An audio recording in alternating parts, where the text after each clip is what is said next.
Well, welcome to your 4 to 5 on this Wednesday afternoon. I'm Sydney alongside Eric and Claire and Hunter. It's a packed house here. It is, with the bugs also. I just saw the bees. They tend to make an appearance every now and then. Of course, yeah. They're always buzzing around. Almost every day. Always. Well, we have a lot to talk about, but we are going to start here with a developing story here in the Triad. An Alamance Burlington school bus driver fired from his job. The district says 74-year-old Offord Carmichael was let go after he allegedly hit a 10-year-old child.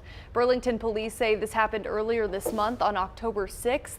Investigators say the 74-year-old was on an afternoon route when he stopped the bus and hit the student in the hand/arm area. They say the child's family reported the incident a couple days later. Carmichael was arrested by the Graham Police Department yesterday and received a $5,000 bond. He's charged with assault of a child under 12.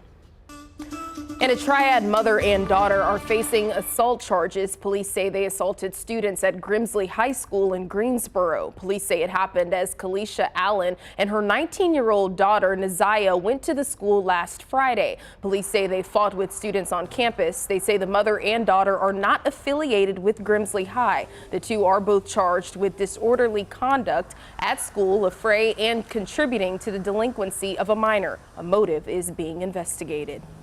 And Guilford County Schools released a statement today about the incident saying, "We do not condone violence of any kind on our campus and encourage adults to set a positive example for our students. We are deploying various strategies this year to make our schools safer, including additional mental health support for students and staff. However, it will take all of us working together to keep our schools safe."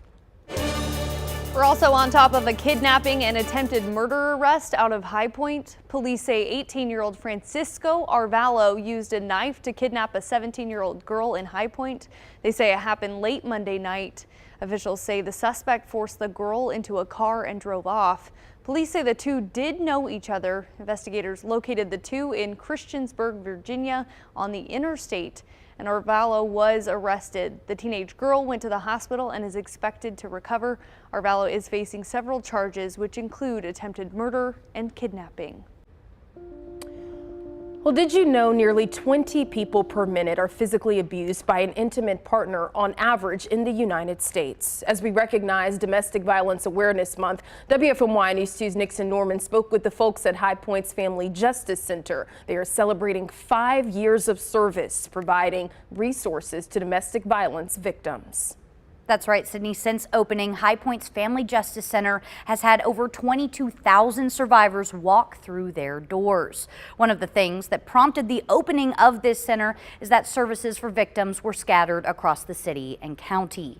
The Family Justice Center prides itself on bringing all those services into one location and helping those navigate domestic violence situations and more.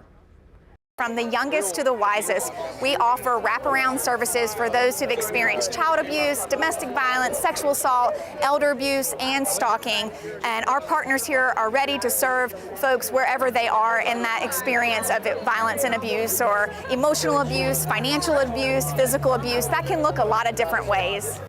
Johnson says on average, survivors who seek help at the Family Justice Center see about 5 different agencies in about 3 hours. Again, making it easy for the victim to receive help without having to drive building to building or even city to city for assistance. Nixon, thank you. Despite temperatures warming up this week, Greensboro is preparing for winter. This morning, street crews set up a course to mimic the feel of plowing snow. Now, the training allows new hires to get behind the wheel because the big trucks can be intimidating for new drivers. Last year, the city didn't really need to use the snow plows because of the lack of snow, Claire. We only saw one day where we had a trace amount of snow last year. Hopefully this year seeing a little bit more. And while it is in the 70s as they're going through some of these motions, going to start feeling like the 30s heading into next week on the back of a cold front. So big changes are on the way as of right now, though. Temperatures are sitting in the middle and upper 70s, 74 in Greensboro and in Asheboro. Absolutely absolutely gorgeous outside thanks to high pressure dominating the area, allowing for lots and lots of sunshine heading through today into tomorrow and also into Friday and into your weekend plans as temperatures slowly warm up. Next 12 hours, we're falling back down into the upper 40s again. Long sleeves most comfortable in the morning, short sleeves or even sleeveless like I have my dress right now, most comfortable in the afternoon. Tomorrow, we are back in the middle and upper 70s, 80s, even returning these next few days into this weekend, but 30s are in sight heading into next week. I've got a better look at your forecast coming up in just a bit.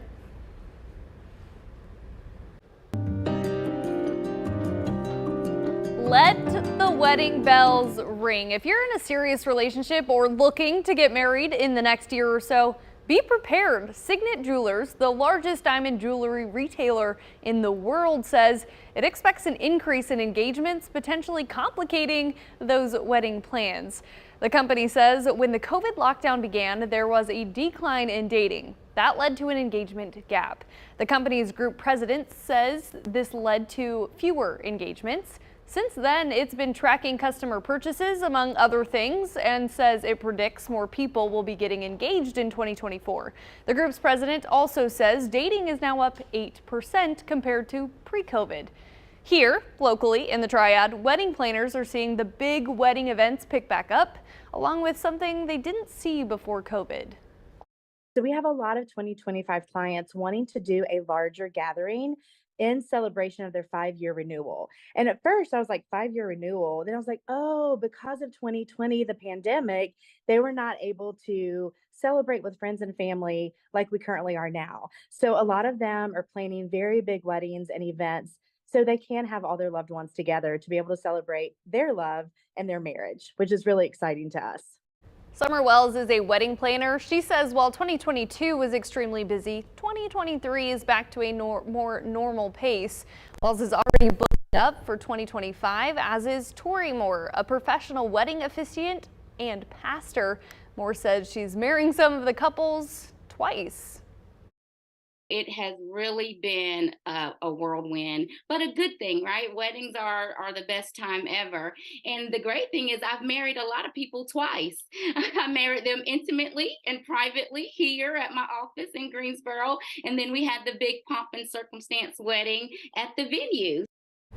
Now, both say they are on their toes for what could happen as engagement season is just around the corner, right, with all the holidays. Another thing, CBS News put out, some tips if you're looking to have a wedding. Those are cut down on your guest list because they're actually seeing more people attend the weddings right now. So that 2/3 rule, cut it out. They're probably going to come, and also lower the appetizers.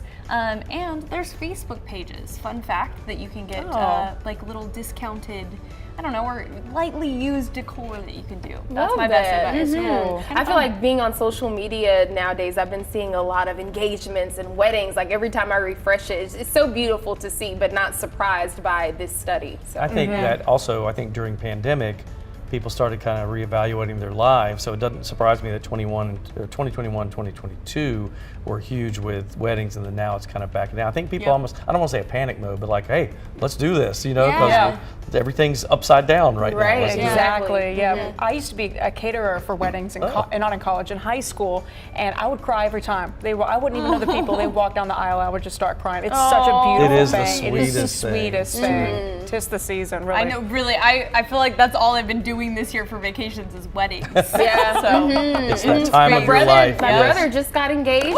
Showed him out, so we're excited about that. Congrats. All right, we're going to take a break. We'll be right back.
Welcome back. You know, there is a film that you need to see tonight at the Aperture Cinema in Winston-Salem. This is part of a film series where you get a chance to watch a film and then the director is there for you to ask questions with at the end of it. This time, we're talking about breweries, but in particular, Black-owned breweries. I spoke with the cinema's director, Lauren Desai, to find out more. Many people don't realize that beer started in African continents long before the Europeans even got there. Lauren, thanks for being with us today. Let's talk about this event too. Like, describe what this event is that we can attend tonight. So One Pint at a Time is part of a series we do called the Southern Circuit Tour of Independent Filmmakers. And we've participated for the last 5 years. And basically it's an opportunity to bring filmmakers with their films to Winston-Salem. And we offer these screenings free to the community. It's a program of the National Endowment for Arts. And so this is one of the films selected this year, and we're super excited about it. So talk about this film, because I think this is such a unique documentary. It opened my eyes to so many things. Talk about what that is. So the film is about Black breweries in the United States and basically how there are not that many of them. It's a very white, the craft industry is a very white industry. There are 9,000 breweries in the country and only 1% of them are Black owned. And so the filmmaker really was interested. He spent 4 years on this film telling these stories of the few Black owned breweries and trying to promote and sort of make this aware. And the history of beer making comes from Africa and Egypt, and so he just wants to sort of shine a spotlight and maybe make some change. We don't have any Black-owned breweries in Winston-Salem, so we could definitely use one. So for me, the Q&A with a director, sometimes that's a once-in-a-lifetime opportunity. Talk about that a little bit tonight. Yeah, I mean, we don't have that many opportunities, which is why we wanted to participate in this series where we know we're going to get the filmmaker to come. It's just, you know, it's great to be with an artist and be able to share, you know, the film with them, because film is an art form, and sometimes we forget that it's more than just entertainment. And so being able to see the film and ask the in this case, the director, questions about, you know, his art and the subject of the film. And the Q&A will actually be moderated by a brewmaster from Dirtbag Ales, which is Black owned. It's in Hope Mills, North Carolina. So it should be a very sort of unique experience. Lauren, thanks. This is great stuff you guys are doing. We'll see you there tonight.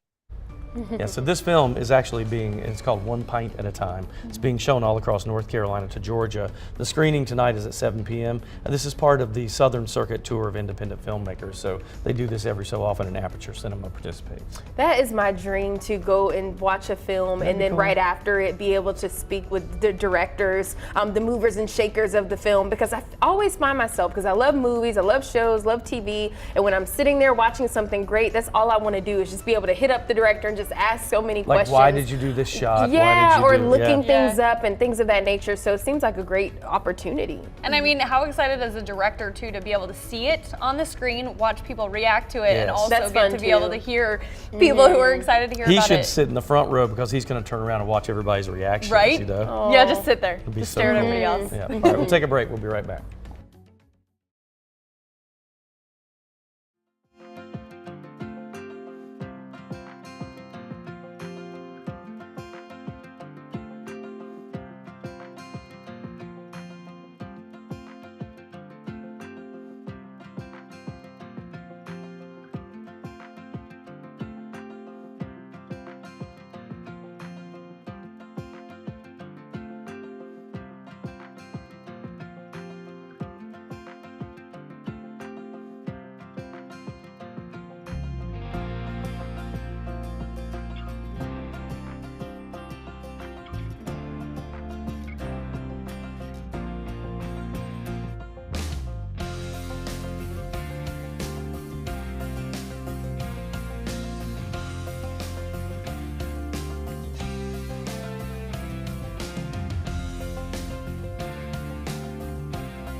We are on top of breaking news on the 4 to 5. Former Congressman Mark Walker is no longer running for governor. Walker says he is instead trying to win his seat back at the Capitol. He confirmed the news to our Chad Silber about 10 minutes ago.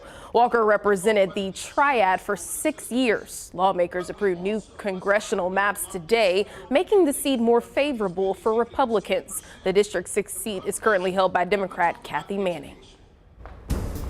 Still feeling unseasonably warm for fall, and that is going to continue these next several days as we're back in the upper 70s, even lower 80s heading into this weekend. Also going to be fairly dry. Much cooler air is going to make its way into the area by the time we head toward trick-or-treating time on Halloween. Futurecast showing high pressure over the area, allowing for lots and lots of sunshine, warm air filtering across the area as we head into Friday and also into this weekend. But this cold front slowly inching toward the area, going to make some noise into next week. These next couple of days, upper level ridge building into the area, often associated with above seasonable temperatures. Again, building into early next week, but that trough is also building in afterward, heading into Wednesday and into Thursday of next week. Below average temperatures behind that front. Into tomorrow, we're still going to be pretty nice and warm, middle and upper 70s.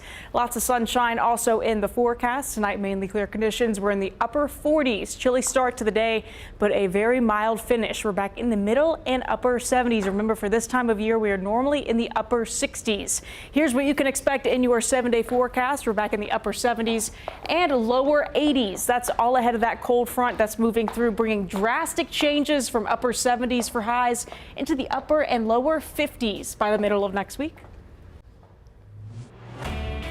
Daylight saving time ends in less than 2 weeks. Brandon Lewis from our National Verify team looks into why most states still change the clocks despite multiple proposals to end the practice.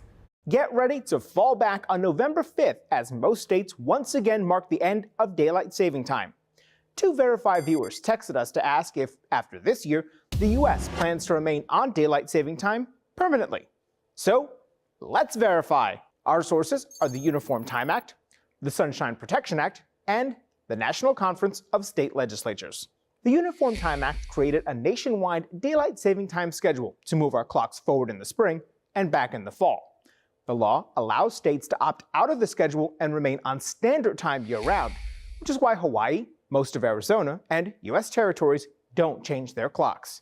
However, many states would prefer to remain on daylight saving time year-round. In the last 5 years, 19 states have either enacted legislation or passed resolutions to stay sprung forward all year long. California voters also passed a proposition to stay on daylight saving time, but that still needs action from the state legislature. No state can switch to DST until they get congressional approval. In 2021, the House didn't take up a bill to keep daylight saving time year-round, and a similar bill is currently pending with no signs that Congress will vote on it this year. So, no, the U.S. is not planning to remain on daylight saving time year-round. With your Verify, I'm Brandon Lewis. So the big question, are you guys a fan of daylight saving time? Sydney and I are on the same page here because it doesn't affect me all that much. Now, when I worked the morning shift, I hated when you lose that hour. Yeah, yeah. That was tough. I do remember when I was on dayside time, I liked leaving work and it was still bright outside. But it's not anything I wrestle in my sleep about. I'm just kind of like, but I get why some folks are, frustrated with having to change the time back Typically, and forth. one person is on one side or the other, but I'm kind of with you guys. Doesn't bother me. Yeah. I'd say, I'm on the same page. I would have advocated for farmers, but all of those have headlights now and they drive themselves. So, it's like, that's kind of where my head's at. Antiquated, yeah, it doesn't bother me at all. Whatever we choose, we're all for. That's right. Easy to get along with. That's what we are. We'll be right back.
Animal lovers, this next story is for you. Today we are learning a bit more about the octopus. Those fascinated by the mysterious underwater animals are joining together across the globe. Dania Backus takes a look at an octopus fan club that has declared October as Octopus Month.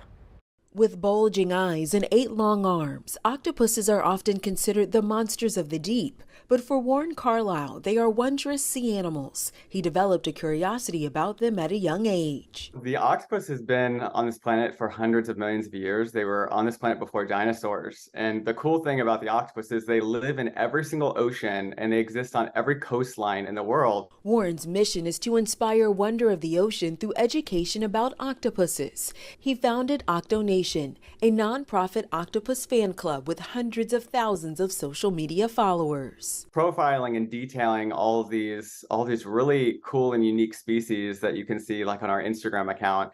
And posts started going viral almost immediately with people saying, this is the first time I've ever seen this animal in my life. People from all over the world are a part of the club, including marine biologist Dr. Chelsea Bennis, also known as the Octo Girl.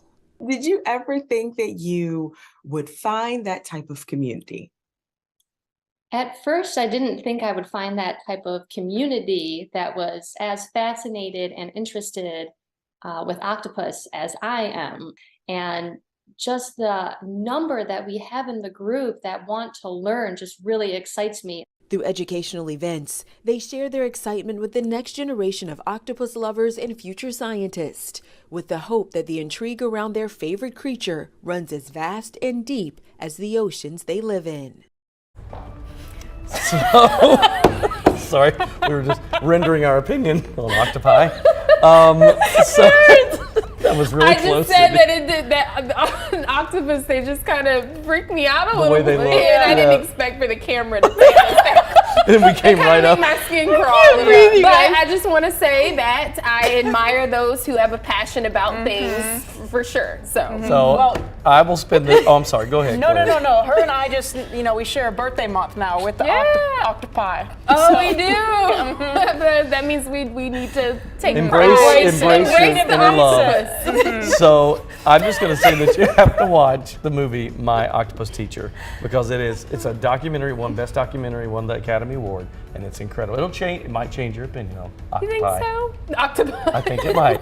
That's a correct word. I told them though, I do admire marine biologists though. I think it's so cool to be able to dive into the water and then look at all of the different sea creatures and everything of that nature. It's a beautiful world. It is a beautiful world under the sea that we know nothing about. It's also a scary one. It can be very scary. Don't even get me started on the scariness out there. We're going to take a break and compose ourselves. We'll be right back.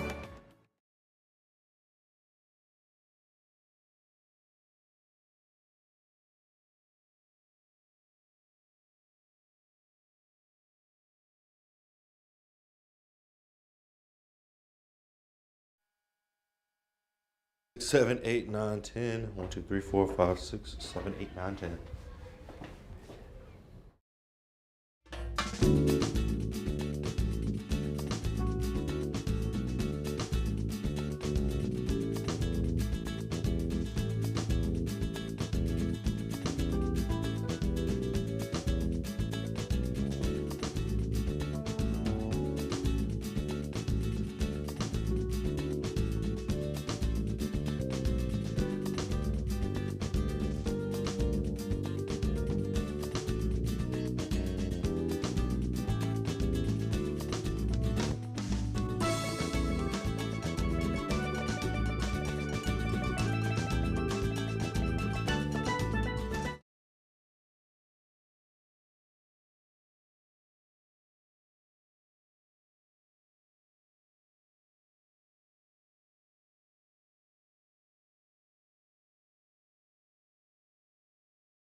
Welcome back to the 4 to 5. We have composed ourselves. Well, don't push You missed it, Just gotta Jalen. take a deep I saw. breath. It was a free-for-all. I was glad I went out. Sydney, Jalen, Eric, and Hunter.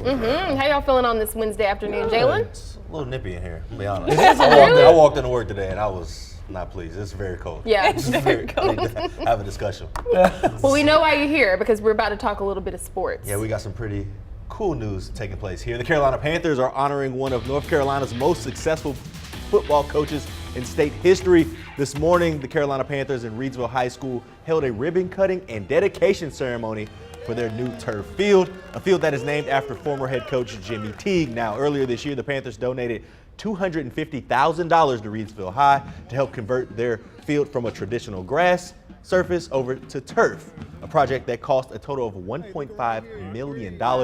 And although Teague knows it's a tremendous honor having the field bear his name, he says the student athletes are the people who deserve this gift.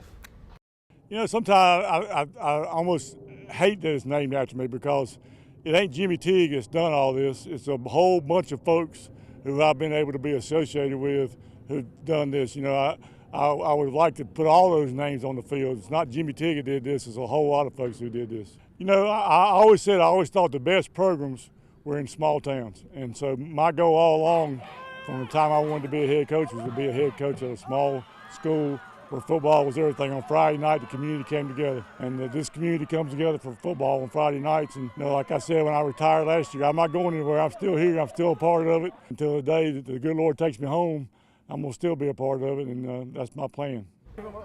Last year, the Panthers also named Jimmy Teague the 2022 High School Football Coach of the Year. Teague coached the Reedsville Rams for over 26 seasons with a record of 339 wins compared to just 58 losses. Now, during his tenure, he coached the team to 8 2AA state championships and to the state championship last year as well with a record of 14-2. Even though Teague's days of coaching here are over, his legacy still thrives at Reedsville High School with his son now as the head coach. Oh, that's beautiful. Pass it down, huh? Yeah. And so if the story couldn't get any better, right?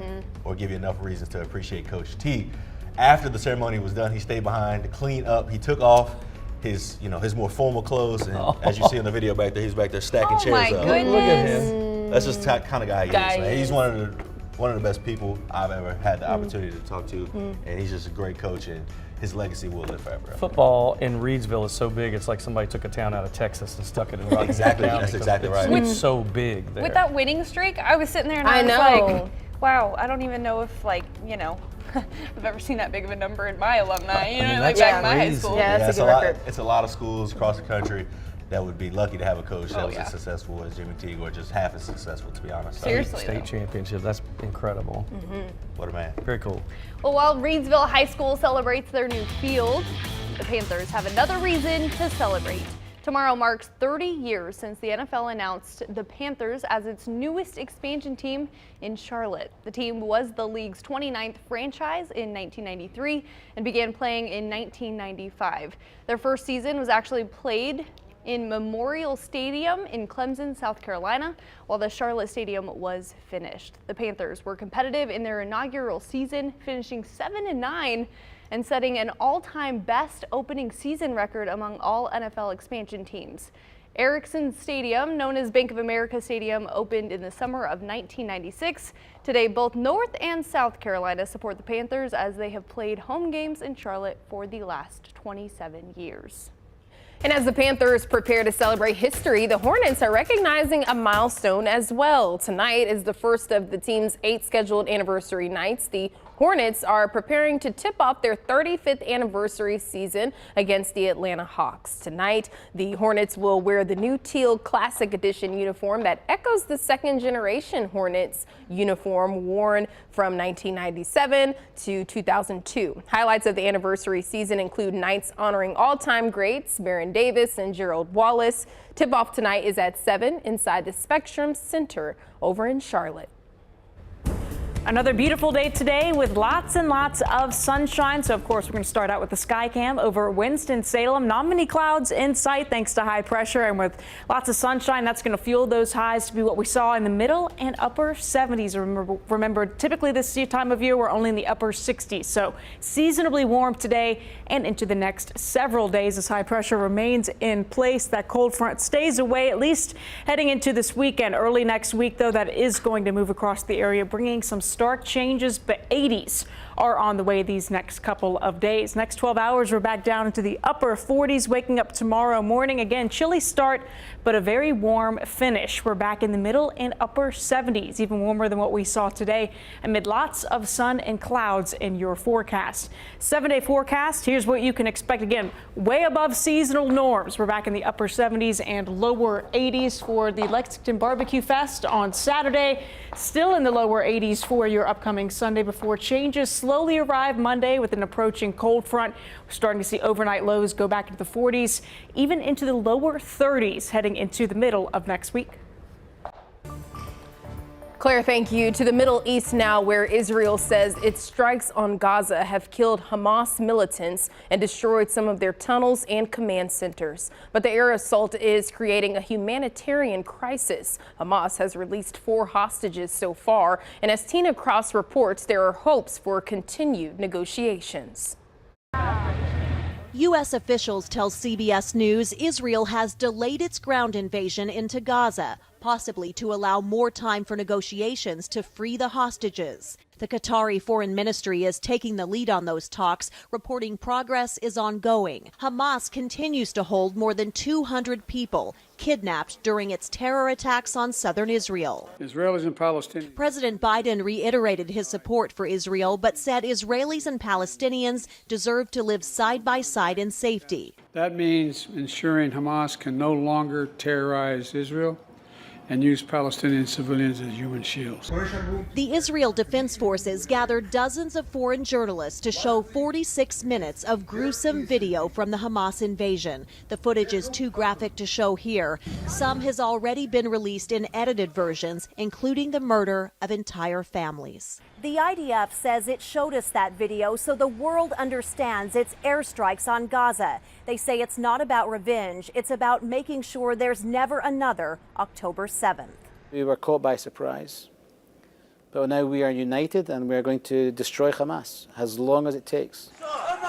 More than 2 weeks of relentless airstrikes have created an escalating humanitarian crisis in Gaza. Thousands have died, including civilians caught in the crossfire. Are they the enemies, asks this man, pointing to his wounded son. Hamas has also continued its attacks, shooting another barrage of rockets over the border. Israel says militants have fired nearly 8,000 of them since the start of the conflict. Let's get to your 4 to 5 roundup. House Republicans have elected Louisiana Congressman Mike Johnson as its next speaker. The vote was unanimous and along party lines. The little-known representative became the 4th nominee for the job last night, just hours after Minnesota Congressman Tom Emmer withdrew his speaker bid. Following the vote, Congressman Johnson took to social media saying he will work to restore trust in the House and sanity within the government. Another auto factory is being shut down by the expanding United Auto Workers strike, the latest, the General Motors truck plant in Arlington, Texas. The factory is one of GM's largest, and the move comes after GM reported third quarter earnings, bringing in more than $3 billion in profit. The local union president says it's for them to get a larger share of the company's profits. GM said it was disappointed that the Arlington workers decided to leave, and they labeled the UAW's actions as an unnecessary and irresponsible strike. Overall, the strike is entering its 6th week. Progress could be made today in Hollywood. Actors strike. Actors have resumed negotiations with studios. They met yesterday for the first time in 2 weeks. Actors are hoping to reach a deal similar to the one the striking writers reached late last month. Better working conditions, protections against artificial intelligence, and compensation for projects on streaming services. The actors' strike passed 100 days over the weekend. And U.S. health officials say salmonella outbreak linked to bagged pre-cut onions have gotten 73 people sick across 22 states. 15 were hospitalized. California-based Gill's Onions has recalled packages of its diced onions and other pre-cut vegetable mixes that have an August 23rd use-by date. The products are no longer in stores, but health officials say those who may still have them should not eat, sell, or serve them. We'll be right back.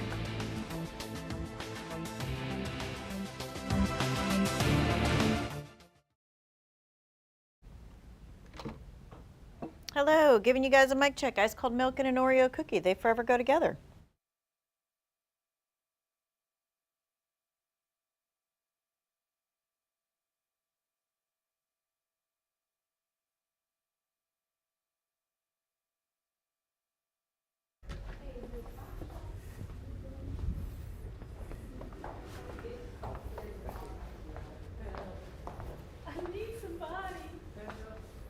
Hello.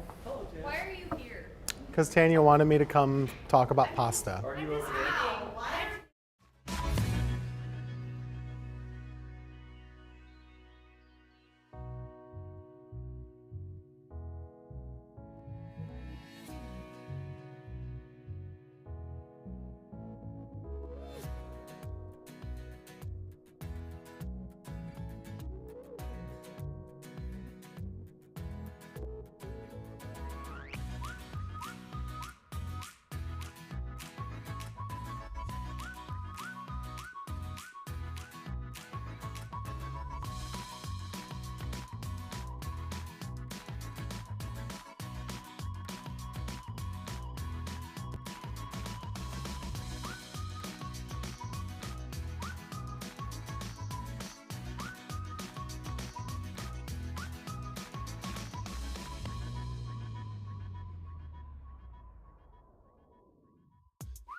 Mac and cheese, spaghetti, lasagna, and a little Swedish meatball with noodles. I know you love to talk about food on the 4 to 5. Pasta comes in all shapes, it comes in all sizes, and everyone has their favorite. Today happens to be World Pasta Day, Ooh, friends. a reason to eat it. A reason to eat it. So which one do you choose and why?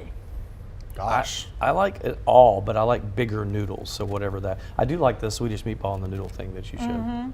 Mac and cheese, because the cheese is holding Oh, all the noodles together. Seriously. That is really a good thing. And Tim Buckley, I asked specifically for you I to like be it part all. of this because I of do all too. of your. I like something with a red sauce on there. Maybe a do? spicy tomato sauce if you can find it. Okay, so I don't know if you know this at home, but Tim makes some like homemade pasta Ooh. dishes and then puts it on the social media. Wait, you make your Well, own I don't know. pasta? We might be overselling my skills here. Really?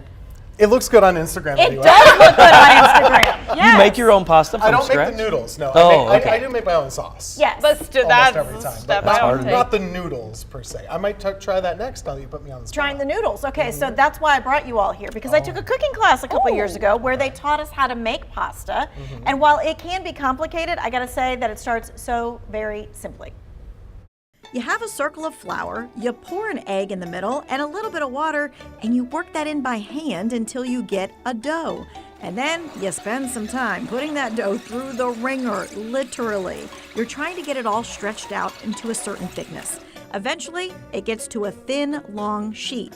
Now, we made 2 different kinds of fresh pasta that day, the fettuccine, which you see here, and then ravioli. We put the pasta sheet down on this egg crate-like thing, and you fill the dimples with whatever mixture you have. It's kind of like Goldilocks, right? Not too much, not too little, just right. And then you fold them all up and clamp them down, and then you literally shake the ravioli out.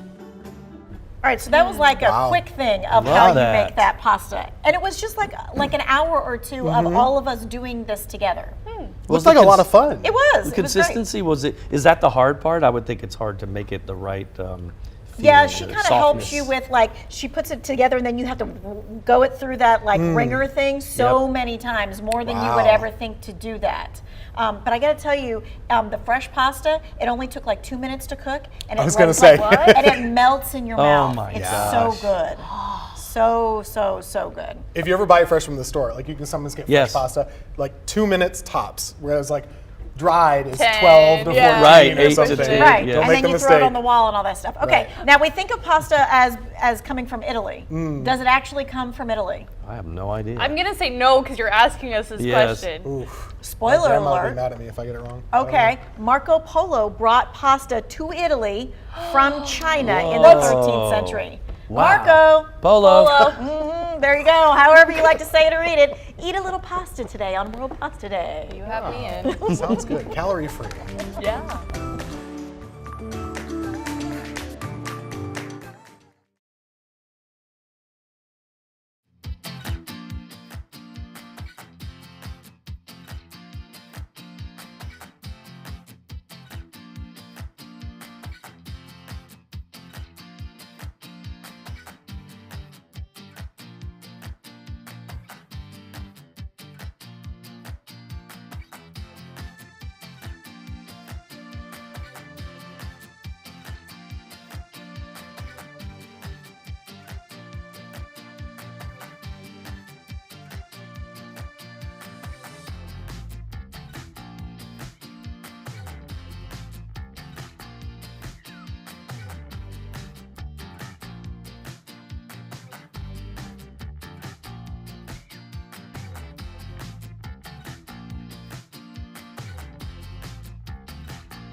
This Breast Cancer Awareness Month, a new survey shows that besides a lump, many adults don't know problematic warning signs. Michael George has one woman's story about a battle with a disease she was never expecting. In May 2020, Lisa Overholser was experiencing pain and swelling in her neck and shoulder. My initial symptoms were some skin changes in my breast. It had gotten kind of just thickened and dimpled, but what really drove me to the doctor was pain in my left arm. She thought she had a pinched nerve. She was diagnosed with stage 4 inflammatory breast cancer. I quit breathing. It was just there's no way. I had worked in physical therapy. I thought, oh, I've got this radiating pain, never connecting it to the skin changes in my breast. Most adults know a lump is a breast cancer symptom, but a survey from the Ohio State University Comprehensive Cancer Center shows they don't know other symptoms, such as a retracted, inverted, or downward pointing nipple, breast puckering, loss of feeling, pitting, thickening of the skin, and discharge. Knowing what both common and uncommon symptoms are will allow women and men to notify their doctors if there's a change in their breast and to find cancer earlier. Dr. Ashley Pariser says inflammatory breast cancer can often be mistaken for an infection. If it's not getting better, it's really important to look at alternative reasons because inflammatory may be one of the reasons. Lisa's treatment included intensive chemotherapy, surgery, radiation, and a 2-drug oral treatment to try to keep her disease stable. Once you're stage 4, they never tell you you're cured, but I have no active cancer activity. She's enjoying spending time with her grandson and urges other women to talk to their doctor if they notice changes in their body. Inflammatory breast cancer accounts for only 1 to 5% of breast cancer cases, according to the American Cancer Society. But it's important to know your risk and warning signs because it's aggressive and fast growing. Highs today managed to climb into the middle and upper 70s across the triad. Otherwise, though, a beautiful day with average temperatures normally in the upper 60s. Next 12 hours, we're falling back down to the 60s, 50s, eventually even the upper 40s. So going to be a much cooler start to the day tomorrow. Let's just show you where we are at the next few days compared to normal in the upper 60s.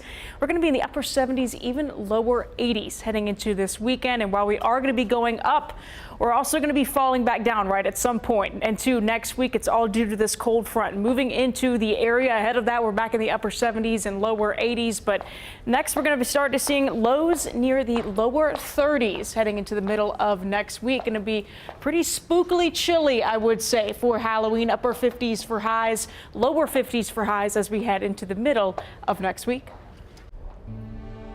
Well, we have some somber news to report as we end the show today. We are remembering pioneering actor Richard Roundtree, who died yesterday at the age of 81. He was best known for playing the private detective Shaft in a series of films in the 1970s, which are still influencing culture even to this day. Its Oscar-winning theme is as synonymous as the character it was written for and the actor who played him. Who is the man that would risk his neck for his brother, man? Shaft! As the title role in 1971 Shaft, Richard Roundtree delivered a performance, earning him a place as one of big screen's first black action heroes. This cat is a bad mother. Shut your mouth. I'm talking about Shaft. Then we can dig it. Known for his commanding swagger while cruising through New York City streets and wearing his signature leather coat. My name is John Shaft. Freeze. Roundtree's private eye, John Shaft, was suave and tough as nails while taking no prisoners going up against the mob. Shaft and its 2 sequels had box office success. Many other blaxploitation genre films would follow in its steps. Born in 1942 in Westchester County, New York, Roundtree was a model before he hit the big screen, with Shaft being his first feature film. He was literally every woman's dream, and he was also the guy that every man wanted to be. Gary Gerard Hamilton, an entertainment journalist with the Associated Press, says Roundtree's character in Shaft was a groundbreaking moment in Hollywood. His character was somebody that, Black people, young and old, could relate to. He was, your average person. He could be your father, but because he was fighting crime and doing things that we had never seen before on screen, I think a lot of people related to him in that aspect. Roundtree's career spanned more than 4 decades, but all roads seem to lead back to Shaft. Mr. Big Time Private Eye. At the end of his career, Roundtree returned to his signature role, this time passing the baton to Samuel L. Jackson, where Roundtree appeared in Shaft's 2 revivals in 2000 and 2019, playing Jackson's uncle. Let's do our thing. Jerika Duncan, CBS News. Roundtree's portrayal of Detective John Shaft in the 1971 action thriller established him as notably the first black action hero. His longtime manager says he passed away yesterday after a brief battle with pancreatic cancer.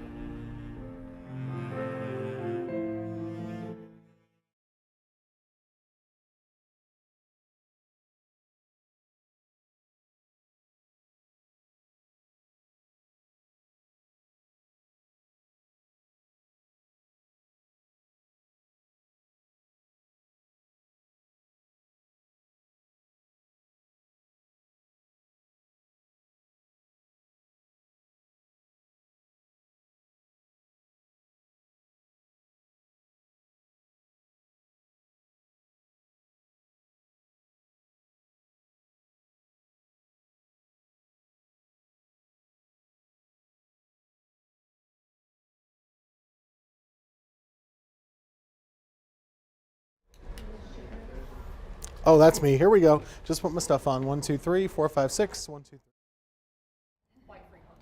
Hi, Minnesota, Mississippi, Missouri, Montana, Nebraska, Nevada. Hi, they are both charged with disorderly conduct at school.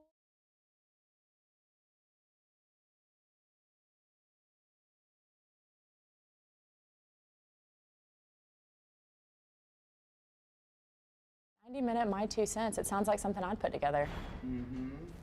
Mike, check in. 1, 2, 3, 3, 2, 1. 1, 2, 3, 3, 2, 1.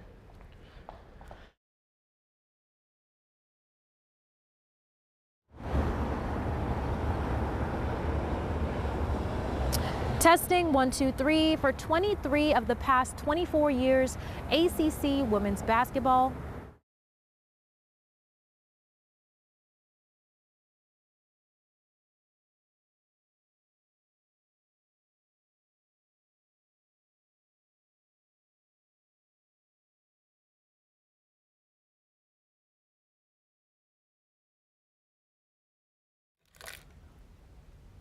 Hey, ice cold milk and an Oreo cookie, they forever go together like a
Time for my 2 cents. Just last week, I told you about how tough it is for me to try new food. And anytime I think about new food, I always think about fair food. As promised, I went to the state fair over the weekend and am proud to say I tried a new dish. I tried what's called a hot top with beef on top from a Korean barbecue restaurant. And let me just say it was delicious. My friend also tried a dish on the menu and she enjoyed it as well. Both had a sweet and crunchy taste to them. But trying new food wasn't the only thing I did at the state fair. For the first time ever, I milked a cow. Yeah, I gotta say, I was pretty nervous at first, but I completed the task. After all, it was fun watching people around me milk a cow for the first time as well too.